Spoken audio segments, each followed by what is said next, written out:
Here we are. We're live now. Welcome back, everybody.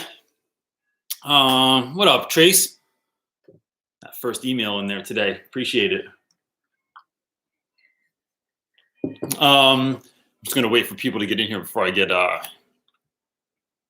started.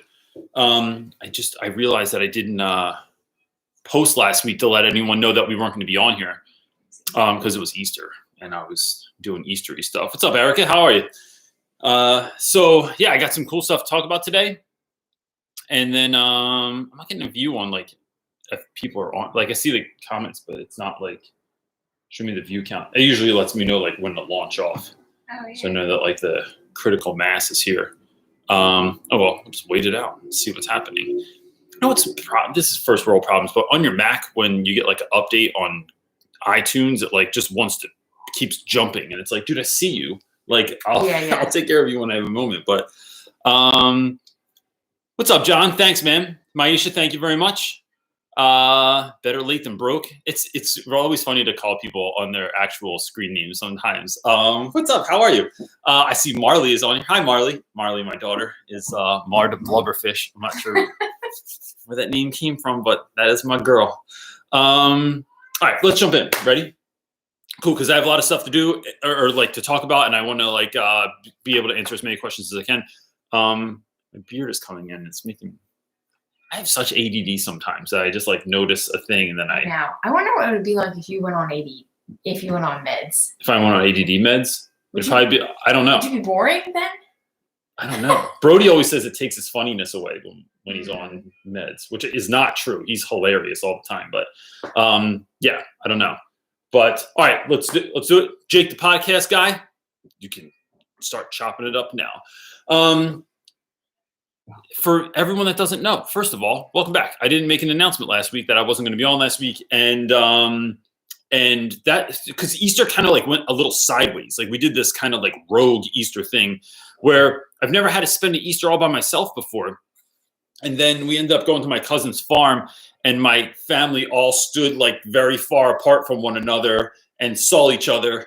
And then for just a little while, and then we went home. And it was a really lovely, kind of hilarious way to spend Easter.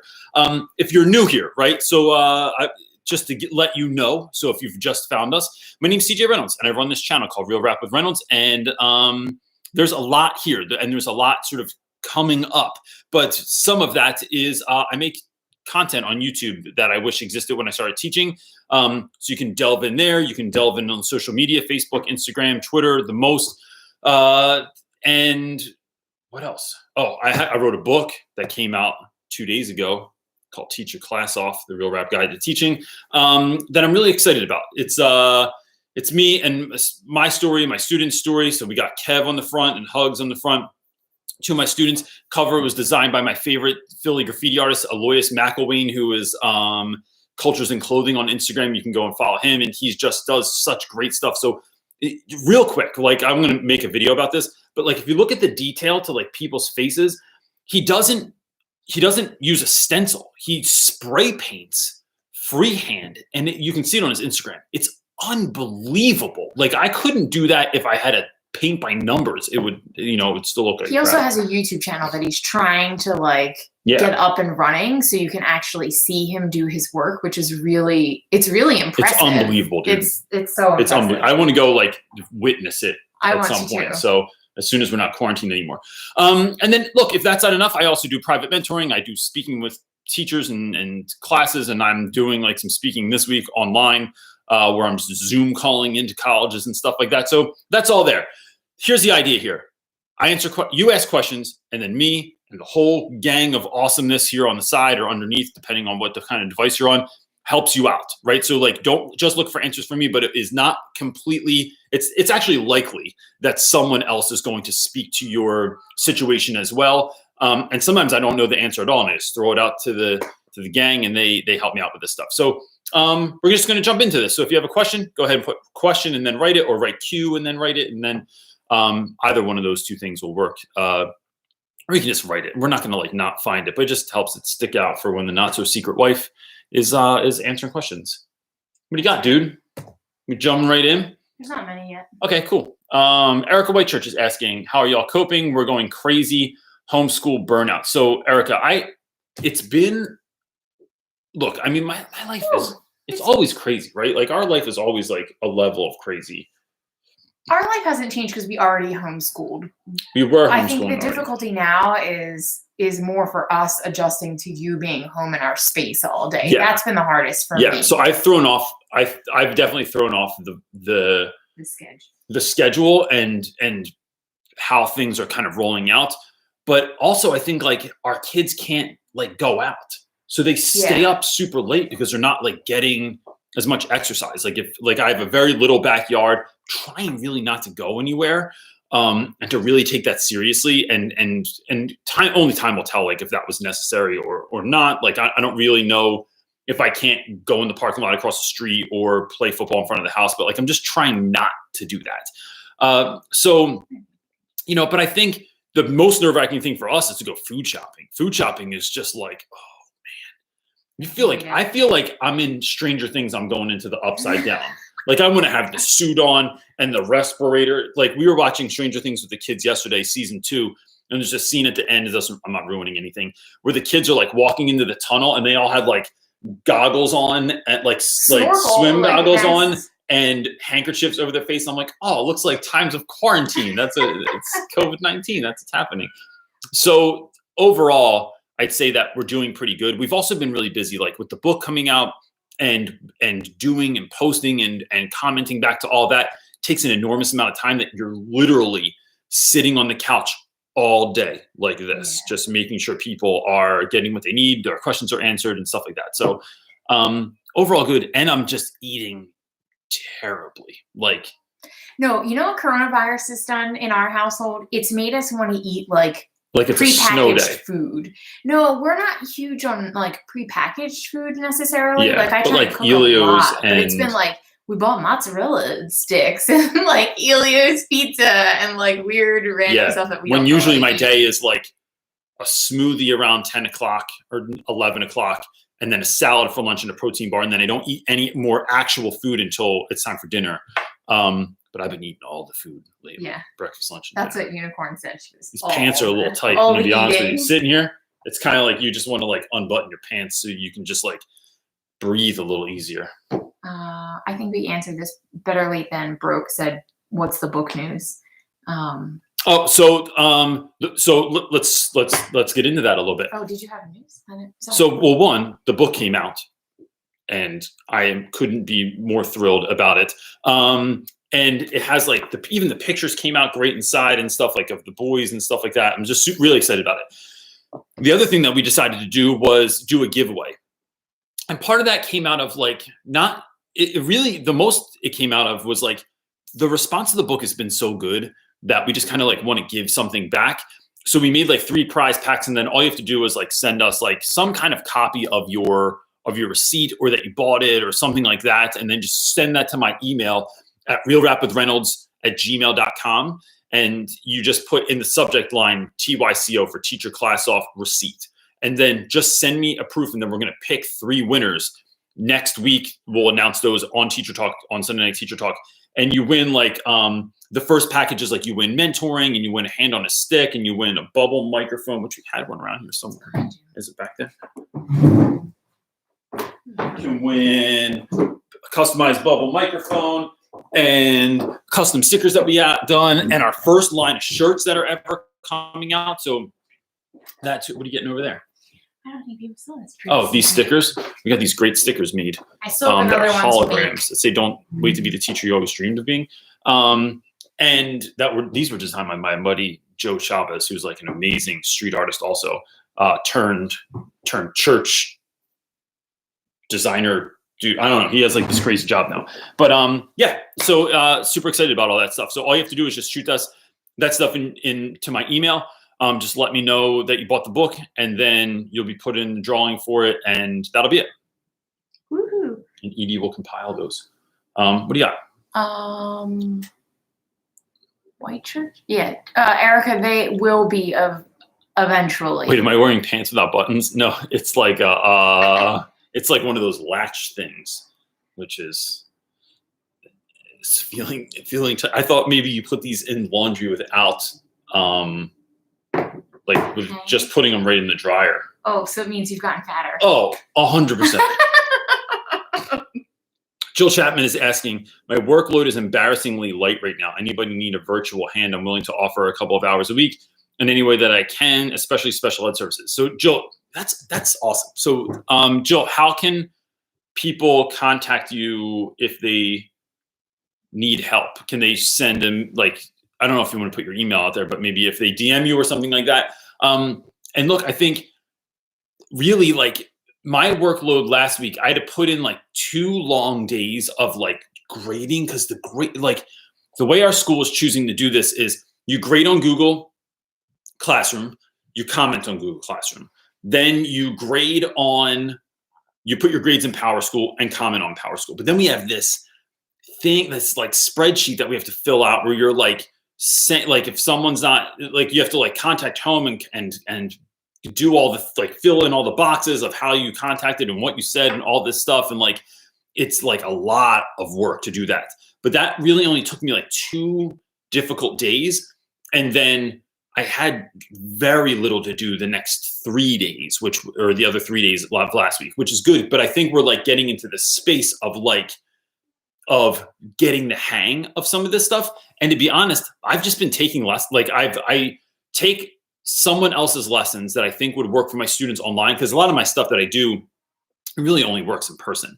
And so one of the things I've been doing, is there another question, or can I talk about this real quick? All right. So this is not a sponsored thing or anything like that, but I just really, really love these books, and I very seldom share teacher resources that you can actually purchase. But there are these 2 books, Learn Then Burn, and they are by a friend of mine. Derek Brown owns this publishing company. Up the dog, trying to eat somebody. Owns this publishing company called Write Bloody. And so what it is in this book, you get all poems, and it's April, National Poetry Month. So it's all these great poems, and they're poems for kids that don't like poetry. Like, I am not a big poetry guy. Growing up made me think of people wearing berets with like little mustaches or goatees, and they're like snapping in some smoky bar somewhere. But this is like really, really great stuff. And you can see a lot of these poems on my YouTube channel. I made a playlist that links out to, the playlist is called something like what I use when I teach poetry or something like that. And then in this book, they give you a ton of lesson ideas. So there's like worksheets or talking points or questions that you can do with students, and it is fantastic. And then what I do is like, these just came in the mail today or yesterday.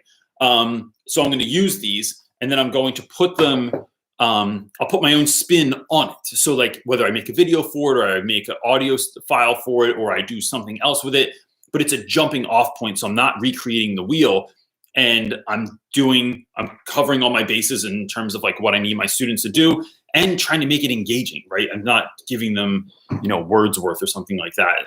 When they might already hate poetry, it's like, nah, bro, I'm going to trick you into liking it because we're going to do this thing. Jub 501ist, 501st, 501 Street. Sorry, wasn't sure how to read that. But the question is it worth me taking another 21 hours of science credits to get my science endorsement if I want to teach history? So that's a good question. And I'd love to hear if anybody else has some kind of help for that. So I think, look, one, being a science teacher is more marketable. And so I'm wondering if that's something you want to have down the line. But if you want to teach history, I mean, being an accredited science teacher, I'm not sure is going to help you, but it might look better depending on like where you are, to show that you are sort of like dual certified. But I'm not sure how much more time that takes. So like, I know, look, when I was in college, I was in college to be an education, or to be an English major. I sent my application to the ed department 3 times before anybody picked it up. And actually, no, they lost it every single time. So then I graduated with an English degree. I had to go back and get my post-secondary certification. And so like they call it like a post-baccalaureate certification. And that really just meant I had to take like a semester, I think, of classes, and then I student taught, and then that was it. So, but that was like, I get it. Like when you want it to just happen, you want to just be in the classroom. So I don't have a definite answer, but the advice that I would give you is to make sure that you're covering your bases, because what you don't want to do is start applying for jobs and then go, damn it, I should have done this before. And, even recently I'm doing this. I haven't heard back from them yet, and I can't wait to tell you if I get it. I'm doing this crazy connection thing, the one on YouTube that those people reached out to me about. No. So like something really fun and exciting. Something super fun and exciting that I can't even believe I got asked to do. But in that, they asked me for my resume, and I was like, so I sent them my resume. My resume is so unimpressive. Don't lie, you had Edie help you fix up that resume. No, but even then, right? Like, it's like, where'd you go to school? Like, what were your, like, I never won teacher of the year, but I've also worked at a school for the last 10 years that doesn't have teacher of the year. And I never push for things like that. Like, I don't have like everything I do is like with students. So it's never like I've never gotten shouted out for something. So it was like my resume is just weak looking. And I was thinking about that. I'm thinking like, would it be better for you to sort of do that so that you have the better resume? I'm not exactly sure. And that's why I'm asking for help on the side, but don't be in a rush is all I'm saying. And I get it. Cause I had food to put on the table and a mortgage to pay and all this stuff. And that was tricky. Those were tricky times. Ron Proctor said, get out of here. Your resume is bonkers. Well, really on paper, it's not. No, it's so funny. Like because you can't you don't show on paper your relationship. Yeah. It's like, when am I going to have like Cephas write me a recommendation letter? A recommendation letter signed by Cheesesteak or DJ Dirty Kev. So it's like, the things I've done, this is your recommendation. Yeah, it's like, yo, here's my resume, bro, right here. Call these two guys, and they'll hook it up. Or any of the guys in this picture, this crew in the back, which looks like they look so funny, man. Like, you can just call those guys. So it's been like the things you do don't always show up on your resume. So that's the troubling thing, I guess, with that. If it was trouble. Rebecca Wood is asking, question, just finished student teaching on Wednesday, and I have already been hired for the same school for next year. That's fantastic. What do I do to prepare now for the fall, since things are so uncertain with COVID? Rebecca, so look, that's a great question. We don't really know when this is going to end. And look, even if you watch the news, this is what I've been sort of like reminding myself of. You hear someone say, like Jimmy Kimmel said the other night, like that there are reports coming out that society won't return to normal until like 2022, right?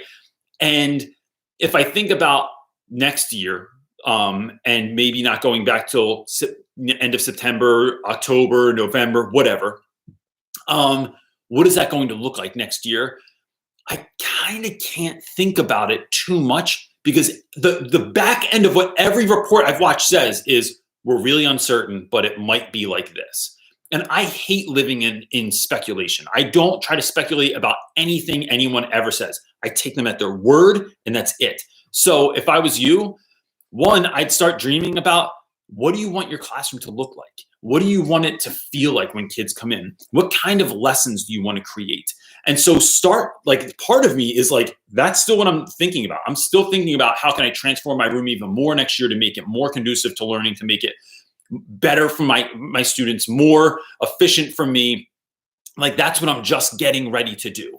And when I do that, and I have a video coming out about this a little bit, but like, I want to be extremely clear about what I want it to look like and be like, and to feel like, because I want it to be like, I'm thinking about next year, like I want it to be a straight celebration when we go back to school. Like, I did a call with seniors the other night, where a few teachers and I like did a Zoom call with students, and I missed them so much that I'm like, if we went just back to school before the end of the year, I literally would fill my classroom with 1,000 balloons as a celebration to students, or like put them in a net and figure out some way to pull a string and they'd all fall down. It would be like this crazy, awesome thing that we would do. That's what I'm feeling like right now. But how would I do that? Where would I get the balloons? How would I blow all of them up? How would I attach them to the ceiling? What kind of lessons would I do? How would I next level? What kind of guests would I have in? How can I connect with those guests now? How can I communicate with them who I am and where I teach and what I do, and try and get them to be a part of what we're doing? It's always like there's always more planning to do than we think there is if we really look at the details, and your whole life is in the details, right? That and the other part of that is start just looking into online resources that are accessible. And I would ask the school that you got hired by as to like what they have subscriptions for. So like we all share like certain subscriptions to certain things like the New York Times or Scholastic or whatever it is. And then how can your school, what resources already exist? What are other I'm sorry. I'm doing a lot of laughing over there. I'm laughing at Tracy and Chris Carson. Finish your thought. What resource, like what are other teachers doing in your school that they are excited about? And then try and figure out like, well, if I had to teach online, like what would this look like? And how, like figure out how to make a video, how to do green screen, how to do like audio files, like all that stuff. Just start kind of diving into it a bit. And it can be really overwhelming when you're not exactly sure what you're shooting for. So I would just put it in those two categories. If we go back to school, let me really, really, really plan out what I'm going to do. And then if we're going to be online, how can I kind of shift this using stuff that the school's already got, using teachers' advice that already are part of that school community. And then how do you marry that with the teacher that you always wanted to be? Yeah, I wish like sometimes like these are conversations. We really need a phone for people to call in, because I would love to get that question and then hear feedback. Oh, really? That really expensive 2-line phone. They're so expensive for a 2-line phone. It makes no sense, man. And who even uses phones anymore? Right? Well, businesses. That's like when we got a landline again, like we didn't have a landline in our house for like 12 years. And then we finally got one for the kids. And then it was hilarious. Even like, I was like, where did we go buy a phone from? Like, I don't know where to buy a phone. Someone just said, what's a phone? I know, right? Funny fact. So someone's kid someone at school was telling me that their kid was walking around the house going like this and talking. And I think it was Hannah. And they were like, what are you doing? And they're like, oh, I'm on the phone. And I'm like, no, we all grew up going like this. But kids don't know what this is anymore. They know this. So it looks like you're taking a nap, or you have a toothache. It's like, no, that's the sleepy. So Eric is saying, are the shirts going to be available for purchase and stickers too? Wife? Yes, they will be. We are working on it. It's a web to figure out. Like, I don't want our house to be a full shipping inventory for all this stuff. And there's certain things that I can't get on different. I'm figuring it out. Well, so look, what that kind of looks like is Dave Burgess has every shirt that they sell in their house with like in every possible size. And he's like, it's a nightmare. Because it's just a whole nother thing. It's a whole thing to manage. And so we want to use a drop ship company, but with COVID going on, a lot of places aren't printing stuff. They're not like our sticker printer that we usually use isn't working. This is why it's been difficult to get shirts. Yeah. So the prize pack that we wanted to do was supposed to be for people that order during pre-launch and to get people excited about it. But then it's like so impossible to get stuff done. Like I can't even go to Home Depot to buy supplies or to like, because I had people making hands on a stick for me, and I can't do that anymore. So to even go and make them myself, which is how they originally got done anyway, is like going to Home Depot, but I can't go to Home Depot right now because they won't let you buy anything that's like not essential. And what am I supposed to say? This is, I need some plywood for my hands on a stick, and they're really important right now. So it's just been tricky, but all that stuff will be available on the website. Did you have another? Oh, sorry. You were daydreaming? Dreamweaver. It feels dark in here today. It's not dark in here. It's finally sunny. Said that you're hitting a growth spurt. It just happens to be, instead of height, it's width. It is. And look, so you know what was bad last night? I asked my wife for a scoop of cookie dough, and then she brought in the whole thing. And then that's not even the bad thing. I think that's a question. The bad thing was we were watching that concert on TV last night. The raise money for COVID, because there's a couple artists in there that I wanted to see. and I don't know if they were So raising many money. I don't even people know are what they were pissed doing. off about that on Twitter. It's ridiculous. Really? I So think I hate Twitter. anyway, I was watching it, and like it was just so like funny to me that I was eating it, and even Marley, who is a sugar monster, goes, "Dad, you're really eating a lot of that." And I was like, "Oh, wow, that's like the equivalent of like your, if you had, I don't know, like a really unhealthy like uncle telling you that you're unhealthy. I'm just like, there's a lot of comparisons I can make. I'm trying to be gentle here. I hear you. But it was move on. It was weird. Anyway, Erica is asking, I'll be starting my program to obtain my BS of science and biology and with a secondary certification. Any advice, please? So, Erica, I think the good part is if you're just starting it, then all of this madness that we're living through right now will be over by the time you're done. And I think, the thing I always go back to is school, for whether they can or they cannot, I'm not really certain. Actually, they can. Is the school that you're a part of going to allow you to interact with young people? I think that's one really, really big thing. And I think two is trying to discern what type of teacher you are going to be. And so there's always this push, and I've been like, what am I thinking about? So in the book, right, I talk about, I'm just keep holding up the book. It really feels, it's so nice. It's just exciting to hold. It's like a book, and it's me. In the book, I talk about how, and on the YouTube channel, like, I don't implore that anyone be a teacher that's just like me. Like the way that I'm doing things is not necessarily the right way. It's the right way for me, and it's me teaching in a way that is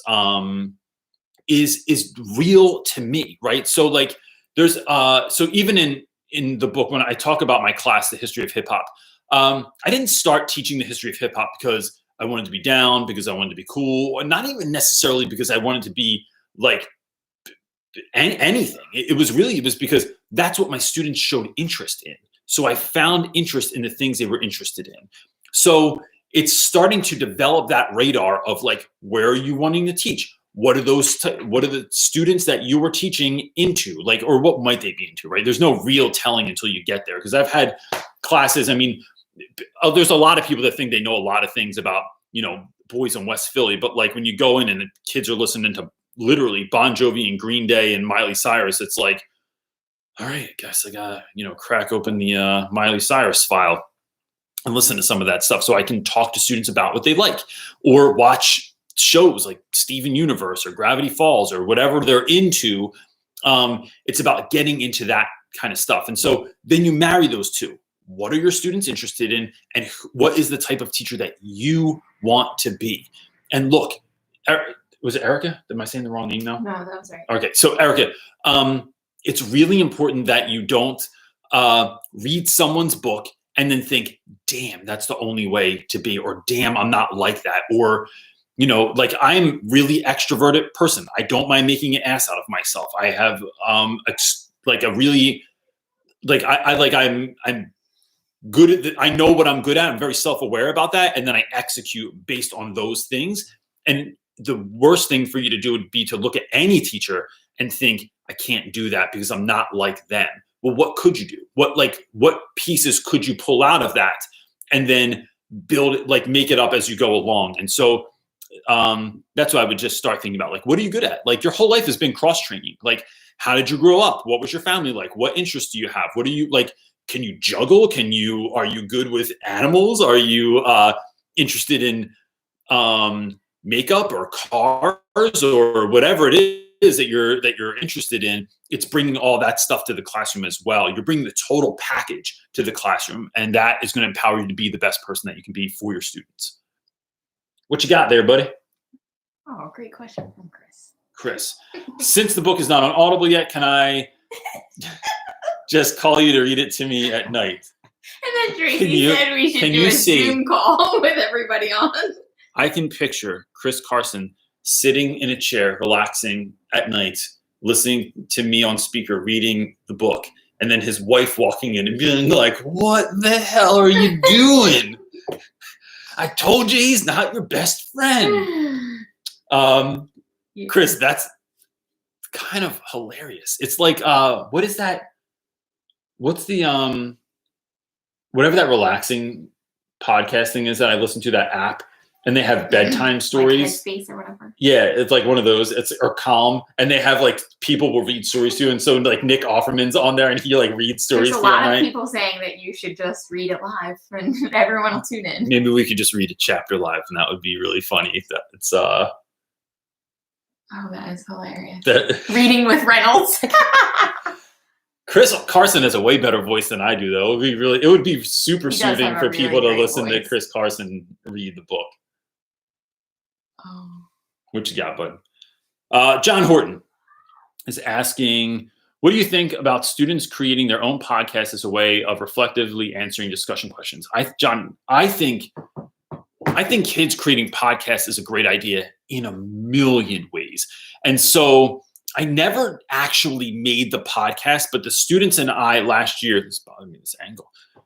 Maybe it wasn't. Maybe it's not high. I don't know. The ADD, John. The ADD is too much sometimes. I did a fake podcast with my students all the time last year where we would take that bubble one that I just had and we would put it on the desk and we would just, during lunch, have fake podcasts. I forget. I don't even know if we had a name for it. I think Kev named it something. But I took it because DJ Dirty Kev and Snacks were doing it one day anyway. Oh, and then they would invite other kids in to be a part of it. And I'm like, what are you guys doing? They're like, we're doing our podcast. And I'm like, that's not how does anything. And they're like, yeah, that's how we do it.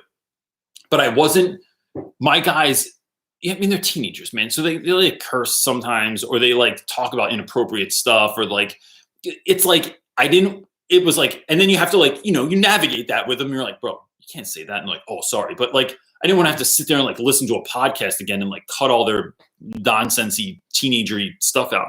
So, so it never actually happened, but I definitely had an idea. And I think, look, what a great thing, like for a number of reasons, right? One, you're getting them to deliver in a way that's not just sitting there and writing or typing, which can be, it's the same old, same old. And so if you're shifting things to be something a little bit more exciting, a little bit new, and to be able to have them add their spin on it. Because anybody that's ever had a kid read a journal entry or their opinion about anything in class, that when they read what they wrote, it can be very boring. But when they say the story, they kind of come alive. So that could be a really fun way to do that. Also, look, I look at all my YouTube videos as creating this sort of legacy that my students in 50 years can look back on and say, damn, like that was me. Like whether it's on YouTube or it exists in the cloud, or like we're all living in virtual reality or something at that point, but they can look back.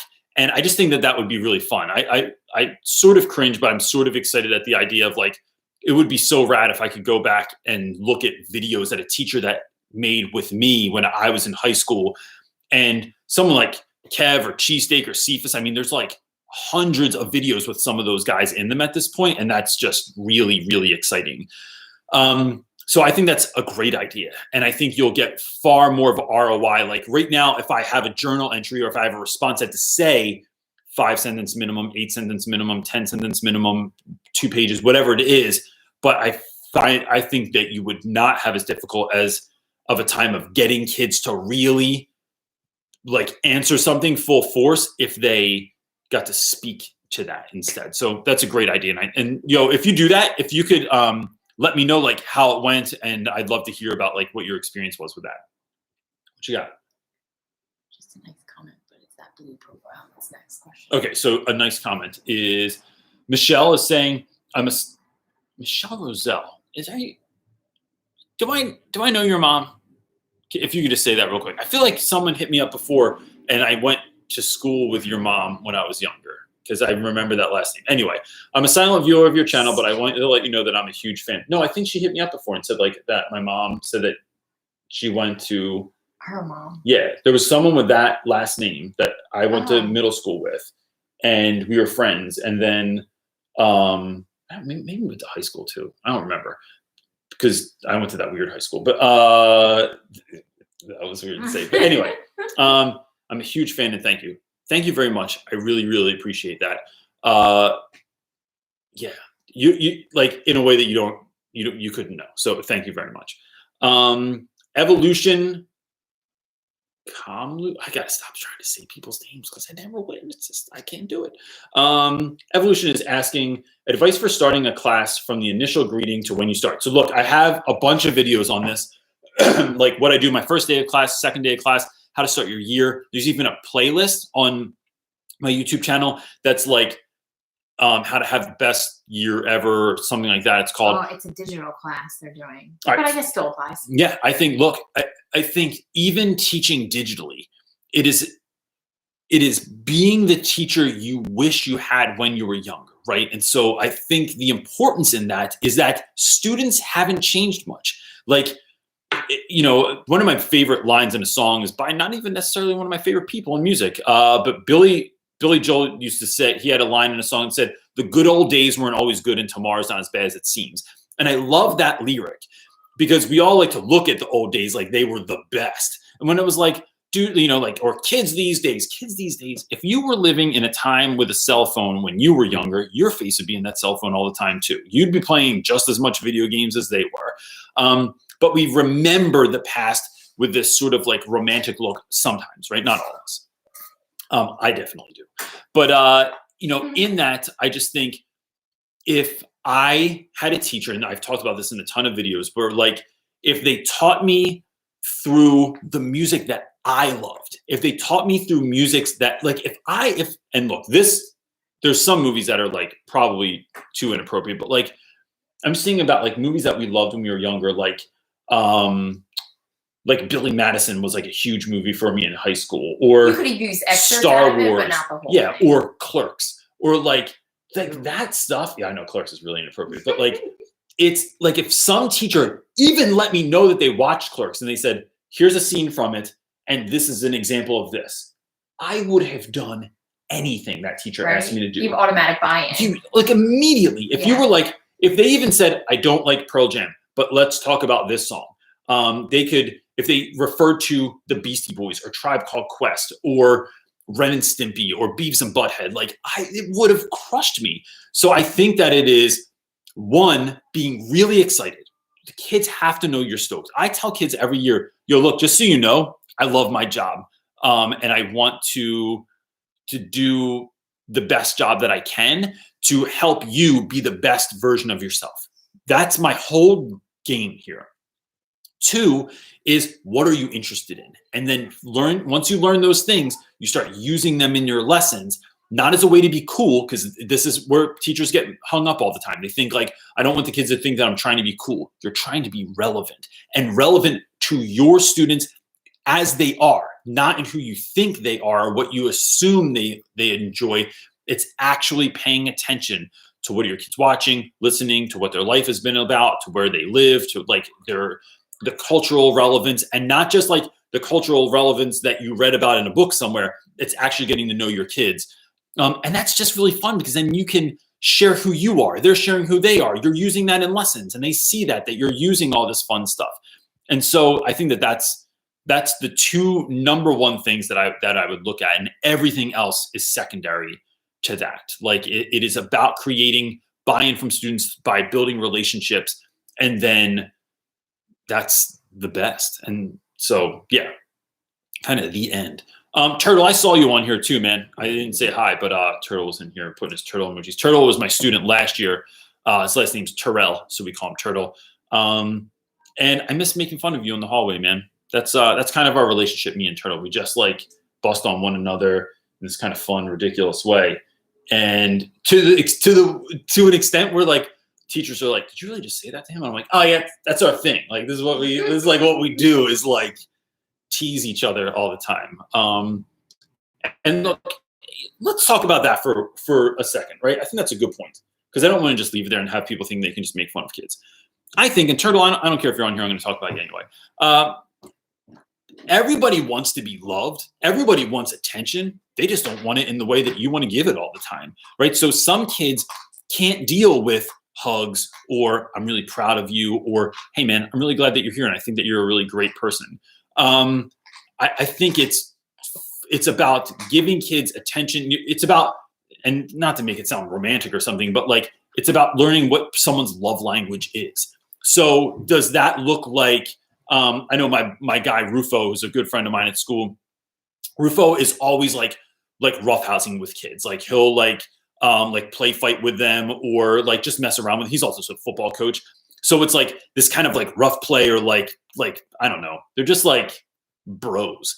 And so that's one way. It's, you know, for me, it's like a lot of sarcasm and silliness, and that coupled with like flat out telling kids that I deeply care about them and I would do anything I can for them. So, but some kids, that makes them retreat. Like they haven't had care or attention like that in their lives, or, you know, or maybe their parents, that's just not how they show their love. So you have to figure out like, what is your love language, and then address students in that way. And I think that is something that comes with building relationships and stuff like that. And so for Turtle and for a bunch of other guys, like, nope, that's how I do it. And then there's other guys I would never dream to make fun of. Like business casual, I don't ever make fun of that kid. It's only, nope, I just come, like sometimes if it's super silly, but like there's certain kids you gave him the name business casual. I did give him the name business casual because he came to wrestling practice with sweatpants on and business and dress shoes.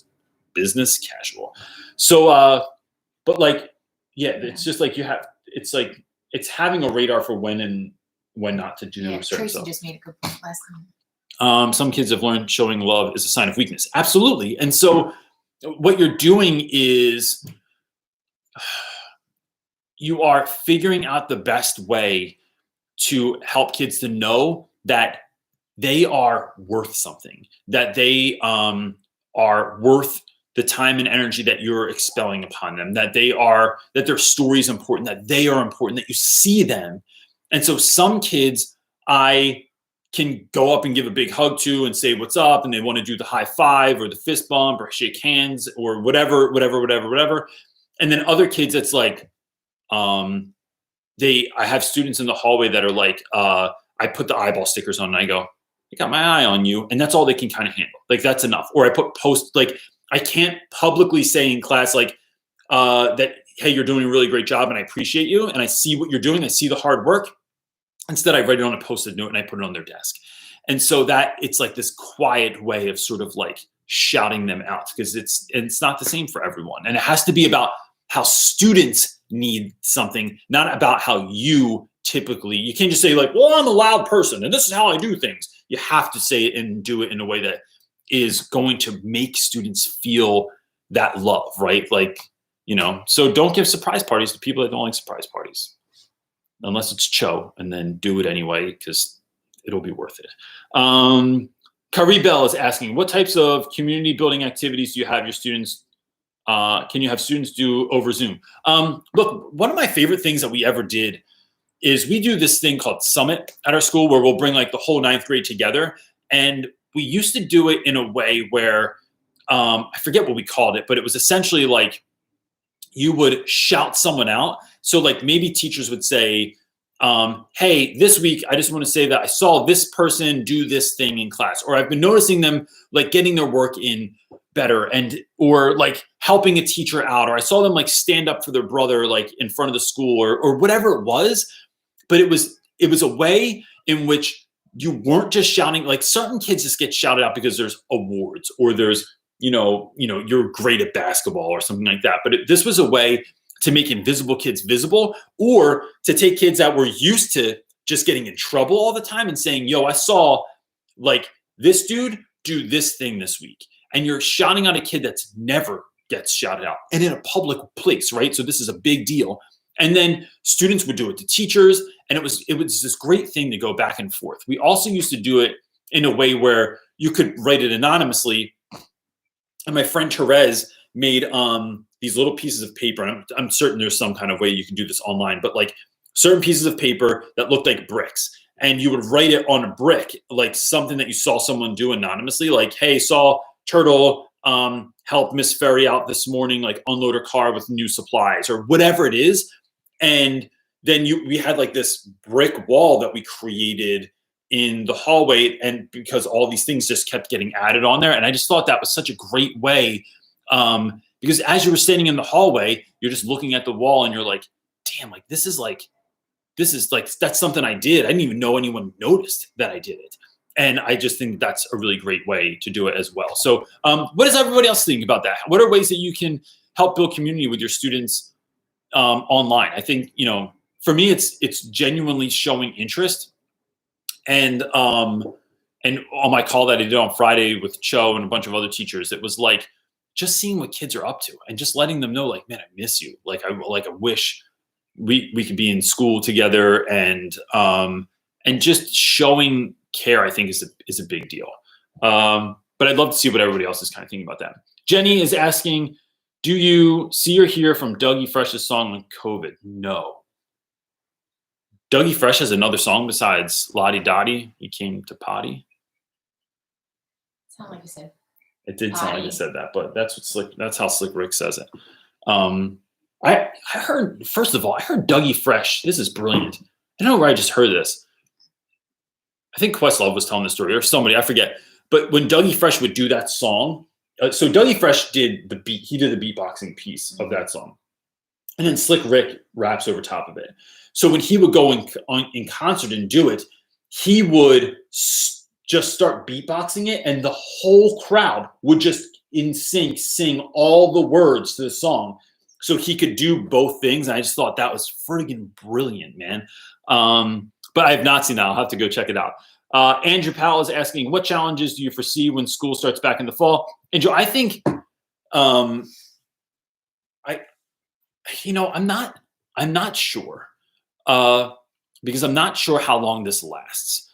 I think we'll all be a little bit out of it. I think, if spring break or if summer break makes you feel nervous to go back to school, it's like now we've had off for what, 6 months or more. And like, that's going to make people feel really out of their element. But, I was listening to an interview. I only listened to the beginning of it. Jane Goodall was interviewed by Tim Ferriss the other day. And he put it out, and she said, he was asking her about growing up in England in the time of World War II. And she said, I'm so thankful that I grew up in that time. And she told stories about like bombs being dropped like on their property or near their house, or family members being killed, and like how treacherous of a time it was to live through. But she said, the reason I'm thankful for it is it made me so grateful. She said a square of chocolate was such a big deal, that like the little things in life really meant so much. And so what I'm wondering is, I'm coupling that with, I think back to, there's this really great scene in the book Fight Club by Jack Palahniuk, but I forget else is Chuck Palahniuk, where he talks about like his main character is talking about like our generation doesn't have, there's no Great Depression, there's no Great War. Ours is a spiritual war. And so I'm thinking like our students have this thing they're living through now, right? This pandemic where they are like the normal parts of life are not normal. Not being able to hug someone, see someone, play with your friends, go outside, do regular stuff. They won't have prom. A lot of them won't have graduation. They don't have senior trips. They don't have like 8th grade graduations. There's all these rites of passage that are not there. And my hope is that we come out stronger. And my absolute hope is that we go back to school being thankful that you have an education. Like when I taught in Africa, my students had to pay the average pay at that time was folks were living on less than $1 a day in Zambia, and their parents were paying $300 a year for their child to go to school, right? And it was like you made your own breakfast and dinner and lunch. You had to like, it was no frills at all, no lights in the classrooms or anything like that, just the windows. And I could go on and on and on about that, but like it was really a struggle. So the students really appreciated the fact that they got an education. Then you come to the United States, and a lot of students don't appreciate the fact that they have an education. And so my hope is that there's this resurgence of like one really trying, and I think all this stuff we're trying to do now, trying to get by, trying to figure all this out, get all the paperwork done, come up with the lessons. I think my hope is that this is us exercising something in a way that's going to come back with us to school, and we'll have all these new resources and ideas and things that we want to try and do. We look at our classrooms in a way that we're like, damn, I'm so glad I get to like actually sit next to you to do this work. I'm excited to see students, to interact with them again, to engage with them again in a real face-to-face way. my hope is that when we go back, it is this gratefulness that we all feel to be able to step back into this job that we got into for a reason. And even those of us that were tired and frustrated with it are looking at it with a sense of like, damn, it's good to be back. Yeah. I feel like me walking into school on that first day of school with my students is like that scene from Office Space when they beat up the remember like when he walks into work for the first time, like giving no craps, and he's just like, that damn feels good to be a gangster song's on. Like, that's what I feel like it's gonna be like, damn, I might even clean fish at my desk. I don't even know. I don't want to sit. Erica's asking Steven Universe. Why did you put that on there? It's the next question. It's the next question. Steven Universe is adorable. My son, the autism makes him hyper focused. He was in the yard with me yesterday for an hour.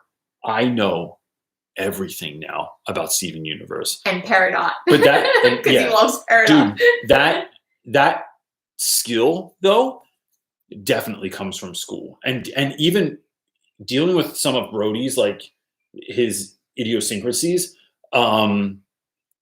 I go to school, dude, at school, it happens all the time. You have like a student who's super hyper focused, or they're kids, so they don't think about anyone else except for themselves all the time. Mm-hmm. And they're like, want to know everything about manga? And I'm like, not really. And they're like, well, I'm going to tell you every single thing about, it was created in the year. And you're just like, oh, gentle Jesus. Like we're on the ride now. And you have to figure out ways to actually, it's not good enough to fake interest. It has to be, you have to like find some interest in it, or at least know this means something to a child. So it is an expression of care. You're listening to them. Mm-hmm. So it's this crazy thing.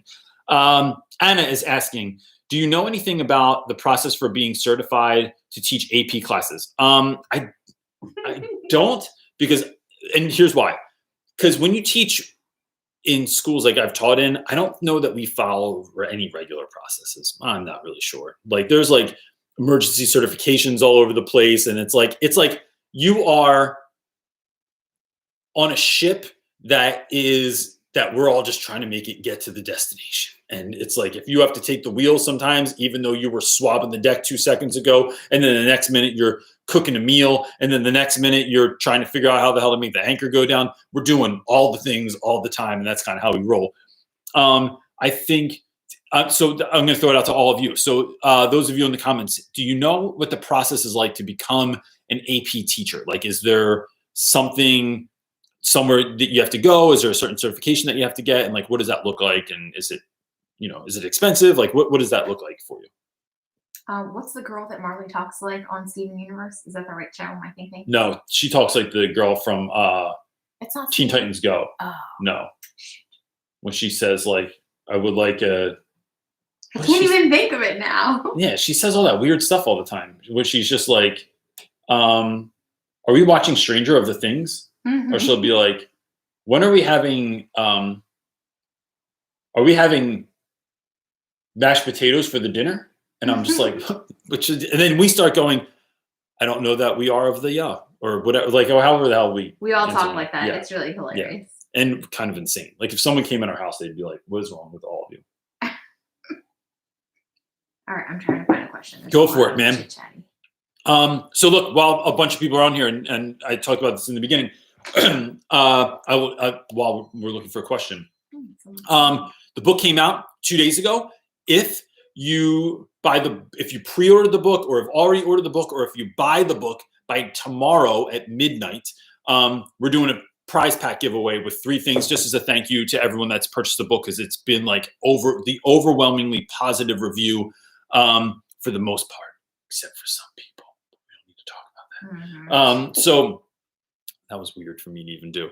But I want to give some stuff back. So we're giving away like t-shirts and hands on a stick and mentoring calls. And so if you go to Instagram, you can see all the details there, or Facebook or Twitter. And then all you have to really do is just send us like kind of a proof of purchase that you have the book, or that you got the book, or whatever. And you don't have to send me your credit card number or anything, but just some way that we know that you got the book. And then, I'm not going to, but even that, it's like, I'm not going to follow the rabbit trail. It's like, no, I'm not and be like, actually, let me see proof next to a newspaper. If you want to fake it. It's just a way for us to kind of give something back to all the people that have been so supportive of the book so far. So really, really appreciate it. And that's it. Audrey is asking, I'm a student teacher My last day is Friday. Any advice for giving my students and I closure? I haven't gotten to be with them in person since mid-March and would likely never see them again. So, Audrey, oh wait, context, high school social studies. I'm going to miss them. There was another one under that. I'm going to miss them and have missed them over the month, but I've been thankful for the experience that we've had. Audrey, that's a great question. So what do we do with kids? So I would say one, you can still keep up with them. I keep up with a ton of students that I student taught, and that's the beauty of social media. And that doesn't have to be now. It's up to you and up to your district on how you view social media and interacting with students on there. But everything I have is public. All of those students are older now anyway, and it didn't really. When I was student teaching, MySpace was the thing. So I just think, one, it's important to maybe keep up with those kids for any number of reasons. And two, how would you say goodbye? I would maybe just write a letter. Like, I remember writing actual letters out to a whole bunch of those kids, not all of them, because I didn't get down with every single person in that way. But it could just be an email. It could be a card. It could be typing it up. I think, to me, there's some real kind of and I probably overly romanticize this, but I love writing people thank you cards, or my dream would be to get an old typewriter and type them up, because I just think that there's something tactile about that instead of just an email. But an email would work fine too, and just say, hey, look, I'm so glad that I got to spend these months with you. These are some of the things that I really appreciated about you, or that really stood out to you. And I hope you know that, my line is always you belong everywhere. And in doing that, I think you're doing something for students that maybe they don't always get. Maybe they get their yearbook signed or something by a teacher, but that level of interaction and that with that kind of focus and really shouting out something a kid did or something about who they are, it's just really great. And I think it's something they cherish forever. I've had students come back to me that are you wrote me a letter when I was a freshman and I still have it. Or the woman that, I don't know if anyone saw my Instagram ages ago, but a student that I wrote that line to in a letter when she graduated, wrote, "You belong everywhere." She had it tattooed on her arm in my handwriting. So, and that is more, not so much an homage to me, but homage to the idea that the things that we say and do for students, we have zero idea how those things are impacting those students. And that it's really important that we take those steps and go at it with this thought. What if what I'm saying really matters? What if what I'm doing really matters? Instead of tricking ourselves that it doesn't. You matter. Your thoughts and opinions and feelings about a student matters. Let them know how you feel. And then that's how I would end it. Mev is asking, I got my teaching license last year, took a break. Fast forward to now, should I apply for a teaching position, assuming we're going back in the fall, or should I wait until this is all over? Mev, I would do it now. Everyone's in the same boat. So you're not going to be and you're just you're learning how to roll with it. I'm wondering, I don't really know, are teachers some teachers are feeling extremely overwhelmed by this and extremely disenchanted by all of the stuff and how school is being handled in this time. Does that mean there's more teaching opportunities out there? Maybe. And so that this might be a good time to get in there. But if, for me, teaching has always been missional. It is something that I feel like I've been given to do. I have a gift in certain ways, not always like answering emails, but the things that I've been gifted with in my life are things that help me to be a better teacher. And so when I think of something as when I've been given a mission, it's my job to act out that mission and not to wait on it. But that's my own personal kind of thing. So, and look, if you apply, that's something. It doesn't mean you'll actually get a job right away. So, you must end up doing some kind of other work for now anyway. I know a lot of teachers that are making extra money right now doing things like VIP Kids or Dada ABC to sort of supplement their income with doing teaching also. What you got, dude? I don't think I have. Hold on. There's a lot of chatting going on. I see it flying by, which is awesome. I think that's a question. Cool. You think it's a question? Is it 2 o'clock? Yeah. Aretha Brown. Aretha Brown. That is a very professional-looking profile picture. Nice job. I feel like all my old ones were like in a half-lit room where I just looked like, I was in a dungeon somewhere. I think I'd like to invest. I think I'd like to invest my stimulus check into buying a few tablets for my social studies class to save my voice and sanity now that this is the new normal. What do you think? First of all, that is really lovely that you would even do that. And so I think here's how I feel about technology in the classroom. Just something to be mindful of is coming up with the plan for the technology before getting the technology.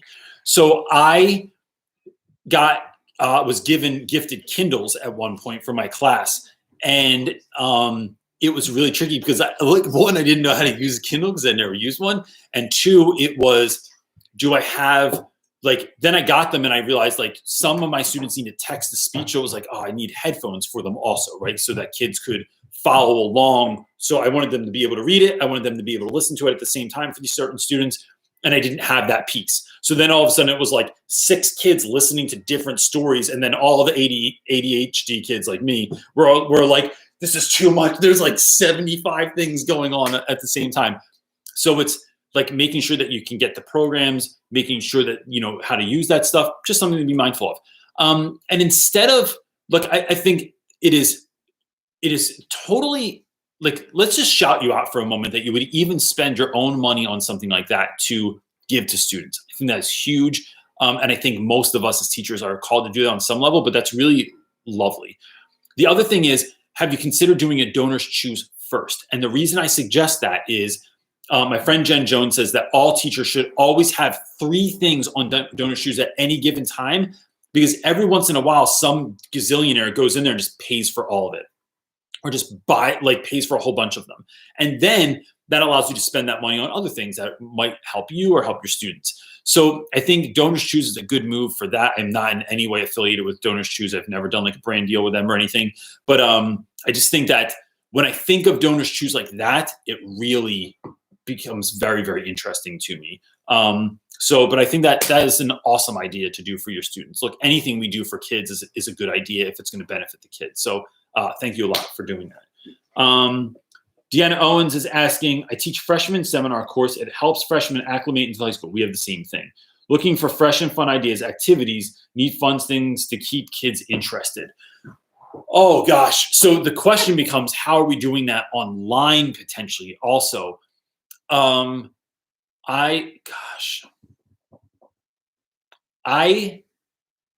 think if I was going to do it, now my favorite, I'll just go back to my favorite thing. And then if other people have questions for this or answers to this, even if you're watching this after the live, if you could leave it in the comment section, so that then you'll have this resource in the comment section.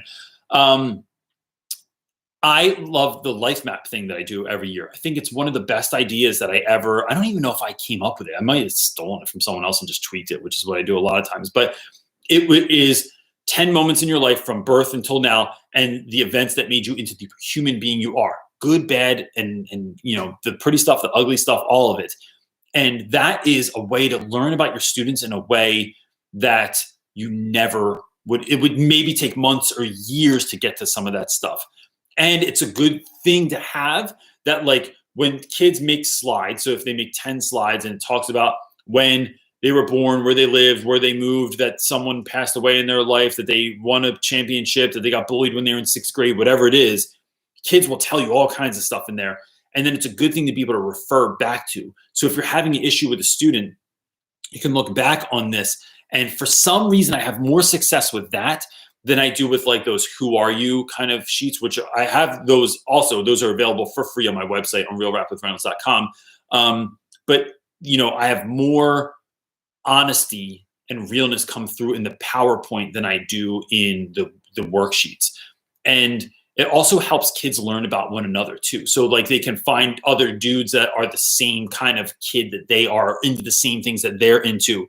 And it puts them on their radar also. So oh, you love Nintendo Switch also, or you're real into Super Smash Bros, or you like Anime, it lets them, they get on each other's radar. So then that's kind of the jam. And that would have been awesome in high school, man. And they get to talk about themselves and like celebrate themselves.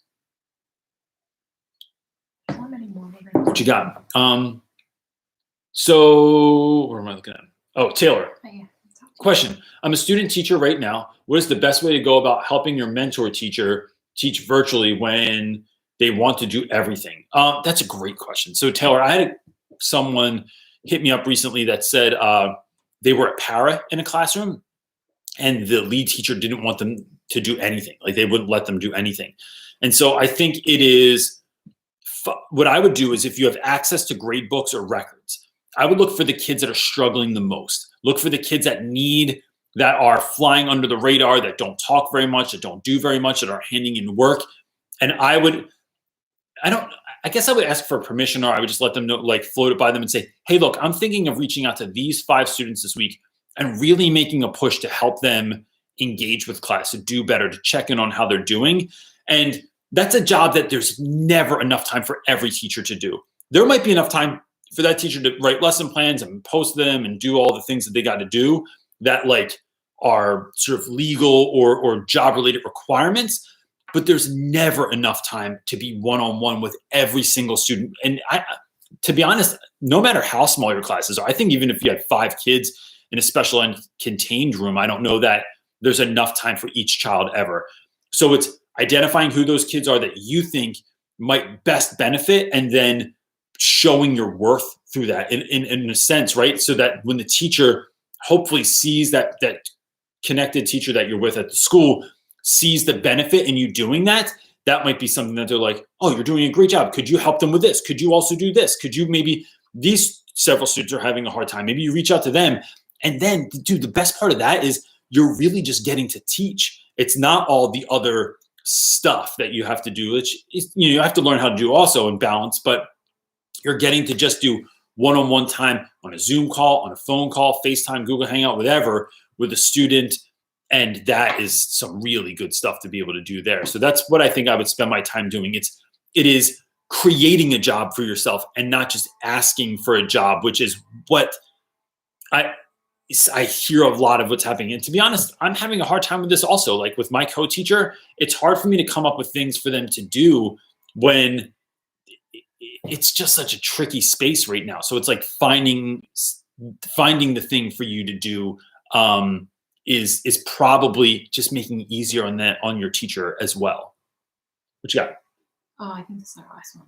Cool. Stephanie. Cool. Stephanie Jimenez, I think that's pronounced, but I'm an idiot, so I don't always know.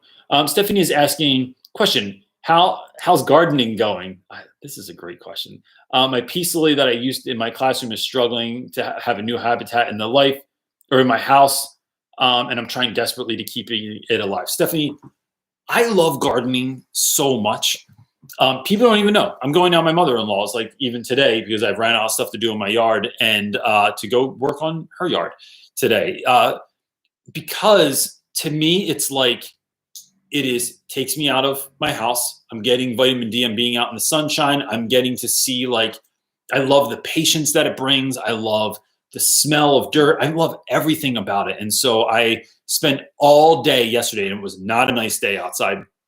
Spent all day outside with the dog and with Marley, like composting and dividing things and working on stuff. And it's just such a joy to me. But I always have plants that don't do well also. So I look up stuff online on like how to help things do better. So peace lily might be getting too much sun, might not have the right amount of nutrients. You might need to repot it. You might need to do a whole bunch of other stuff on there. But, I'm thinking of all the teachers that left school right now that are like, plants are all dead. Like they've been sitting in there for a month. And that's yours too. You couldn't. I didn't take any plants this year. Oh, you didn't take Nope. any? I have no plants in my room this year. Usually I have about like 5 to 10 of them in there. Yeah. But it was, I forget why I didn't take them in this year, but like I just never ended up I don't think so.